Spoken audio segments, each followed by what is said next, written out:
Marcus Chen stood frozen in the doorway of his own mansion, his $3,000 Italian leather briefcase slipping from his fingers and hitting the marble floor with a crack that echoed through the foyer. But he barely heard it. His eyes were locked on the scene unfolding in his living room. His wife, Victoria, standing over a trembling 72-year-old black woman on her hands and knees, scrubbing the floor with a toothbrush while tears streamed down her weathered face. "I said get it clean, Donna," Victoria hissed, her designer heel inches from the woman's fingers. "Or do I need to show you again what happens when you disappoint this family?" The woman on the floor, Donna Hayes, wasn't the maid. She was Marcus's mother, the woman who had pulled him from foster care when he was 8 years old, the woman who had worked 3 jobs to put him through private school. And what Victoria didn't know, what she was about to discover in the most devastating way possible, would destroy everything she thought she'd built. 3 months earlier, Marcus had been a different man. He'd started Chen Industries from nothing. Well, not nothing. From a small loan from Donna, who'd taken out a second mortgage on her modest home in Oakland. That was 17 years ago, when he was just a kid with a business degree and a dream. Now he was worth $2.3 billion, with tech patents that had revolutionized cloud storage. Forbes had just named him one of the 30 most influential entrepreneurs under 40. But success had come with compromises. Victoria Ashfordson was everything society told him he should want. Harvard law graduate, old money family, connections that opened doors even as billions couldn't.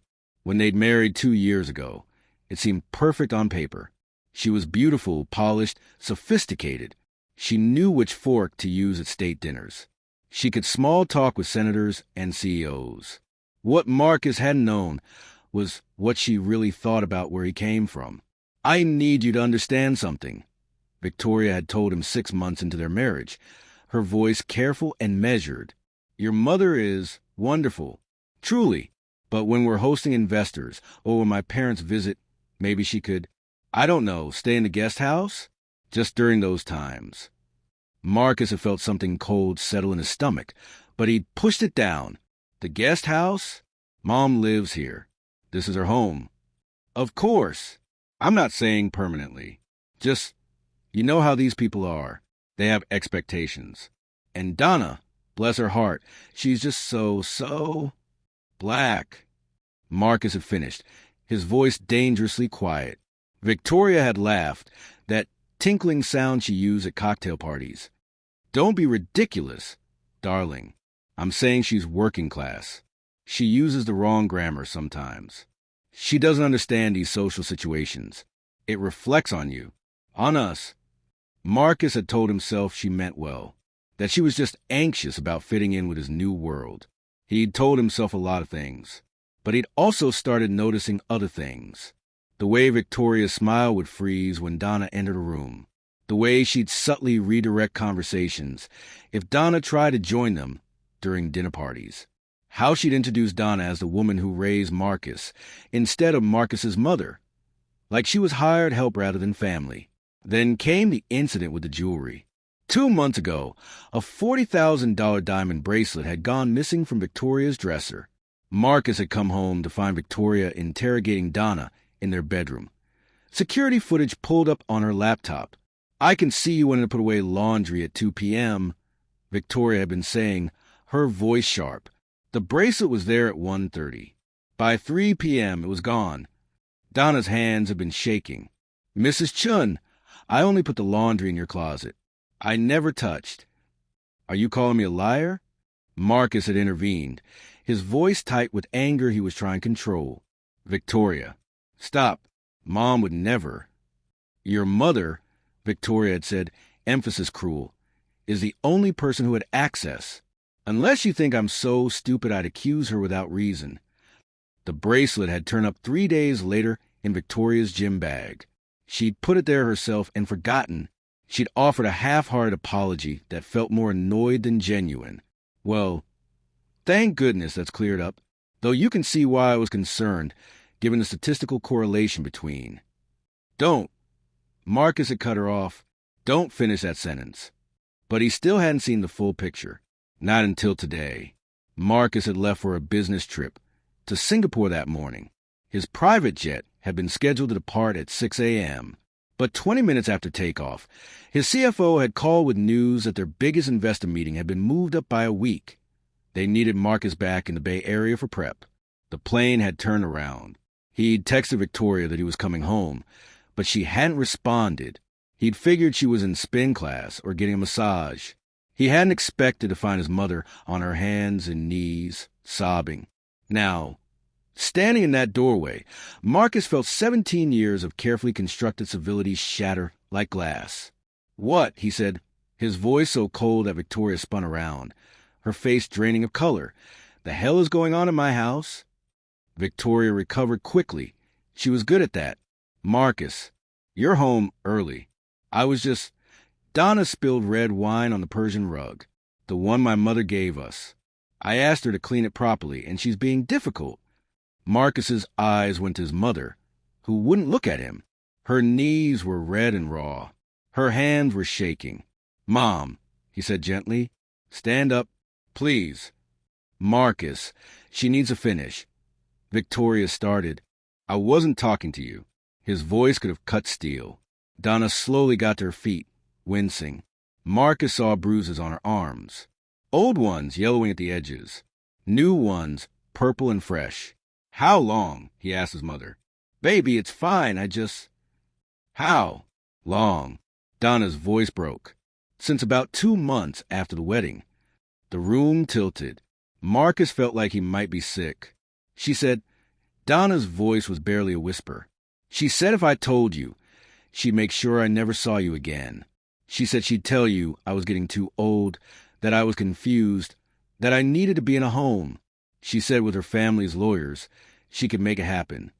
Victoria's mask had slipped completely now. Her face was twisted with something ugly. "Oh, please, don't act like the victim here. You've been living in luxury for 2 years, eating food you could never afford, sleeping in sheets that cost more than your old house. I asked you to earn your keep, and suddenly I'm the villain? Earn her keep?" Marcus's voice was rising now. "This is her home. She's my mother. She's a woman you share DNA with because the system assigned her to you." Victoria shot back. "She's not really your mother, Marcus. Your real mother gave you up. This woman just happened to..." Marcus's hand came up, not in violence, but in a gesture so final it silenced her immediately. "Pack a bag," he said quietly. "You have 1 hour." Victoria laughed, that same tinkling sound, but with an edge of hysteria. "Excuse me? This is my house, too. California is a community property state. You can't just..." "Actually," Marcus interrupted, his voice perfectly calm now, "I can. You're going to want to call your lawyer. But let me save you some time. I own this house. I purchased it 6 months before we married, and you signed a prenuptial agreement that was ironclad. My lawyers made sure that. Your lawyers reviewed it. Remember?" Victoria's face went white. Marcus continued, each word deliberate. "You're going to leave. Today. And then my legal team is going to have a conversation with your legal team about assault, elder abuse, and coercion. We have excellent lawyers, Victoria. Some of the best in the country. You know this." "You wouldn't," she whispered. "The scandal would destroy you, too. Try me." Marcus pulled out his phone. "I'm calling my attorney right now. And then I'm calling the police to file a report for elder abuse. You have bruised my 72-year-old mother. There will be photographs. There will be documentation. And when your family's lawyers try to bury this, I will make sure every media outlet in the country knows exactly what kind of person you are." Victoria stared at him, and in that moment, she finally understood. She'd married a man who'd grown up with nothing, who'd fought for everything he had. She thought his humble beginnings made him soft, malleable. She'd been catastrophically wrong. "You'll be a laughingstock," she tried one last time. "Divorced after 2 years? They'll say you couldn't satisfy me, that you weren't. I don't care what they say." Marcus stepped closer to his mother, putting an arm around her shoulders. "I care about this. The woman who actually loved me when I had nothing, who worked herself to exhaustion to give me opportunities, who taught me that wealth means nothing if you lose your humanity." He looked at Victoria with something like pity. You know what the saddest part is? If you just treated her with basic decency, with kindness, you could have had everything. But you couldn't even do that. You couldn't see past your own prejudices and insecurities long enough to recognize that the woman you were abusing was the reason I became someone worth marrying in the first place. Victoria grabbed her Birkin bag from the couch.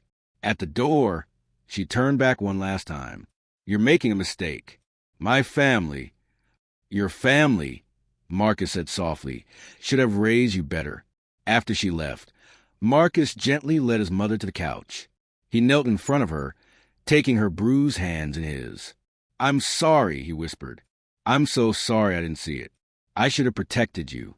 Donna cupped his face with her weathered hands, the same hands that held him through nightmares when he was 8 years old, fresh from his foster home, convinced no one would ever want him. Baby, she said softly, you just did. That night, Marcus Chen made 3 phone calls. The first was to his lawyer. The second was to a contractor about converting the master suite into a first-floor bedroom with accessibility features for his mother. The third was to Forbes, declining their upcoming profile feature. Some stories, he decided, were more important than others. 6 months later, Victoria's lawyer would try to contest the prenup. They would lose. The settlement would be minimal, and the legal fees would be enormous. Victoria would quietly move to her parents' estate in Connecticut, her reputation in tatters after 3 of Marcus's former household staff came forward with their own stories of her behavior. Marcus would never remarry, but he would spend the next decade building his mother the life she deserved, traveling the world with her, investing in her Oakland neighborhood, funding scholarships in her name for kids aging out of foster care. And every single morning, he would make her coffee exactly how she liked it, and they would sit together on the terrace overlooking the bay, and he would remember the most important lesson she'd ever taught him.